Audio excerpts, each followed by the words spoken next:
मराठा आरक्षणासह विविध प्रलंबित मागण्यांसाठी मनोज जरांगे पाटील यांनी सुरू केलेले आंदोलन अखेर मध्यरात्री स्थगित करण्यात आले। मुख्यमंत्री देवेंद्र फडणवीस यांच्या निर्देशानुसार सरकारच्या शिष्टमंडळासोबत झालेल्या चर्चेनंतर मंत्री राधाकृष्ण विखे पाटील आणि आमदार प्रसाद लाड यांच्या मध्यस्थीने तोडगा निघाला। सरकारने मागण्यांबाबत सकारात्मक भूमिका घेतल्याचे स्पष्ट केल्यानंतर जरांगे पाटील यांनी आंदोलन स्थगित करण्याची घोषणा केली। आंतरवाली सराटी येथे सुरू असलेल्या या आंदोलनाकडे संपूर्ण राज्याचे लक्ष लागले होते। मागण्यांवर चर्चा झाल्यानंतर आंदोलनस्थळी उपस्थित हजारो मराठा बांधवांनी जल्लोष करत घोषणाबाजी केली। तसेच सरकारने दिलेल्या आश्वासनांच्या अंमलबजावणीवर पुढील भूमिका ठरवली जाणार असल्याचे सांगण्यात आले। दरम्यान प्रकृती खालावल्याने मनोज जरांगे पाटील यांना पुढील उपचारांसाठी छत्रपती संभाजीनगर येथील खासगी रुग्णालयात दाखल करण्यात आले आहे।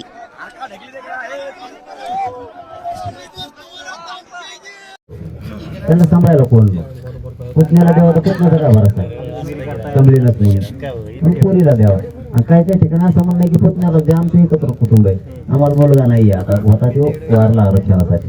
मला वाटतं सरकारची विशेष बात करायला हरकत नाही तेवढ्या गोष्टी अगोदर केले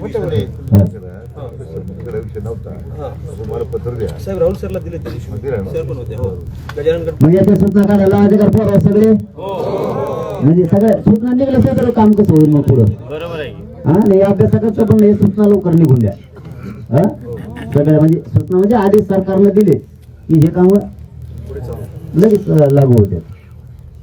ठीक आहे, पण याच्यातलं एक सांगतो, मंत्रालयाला 1 महिन्याची गरज नाही हे मराठा करायला गेलेला आहे।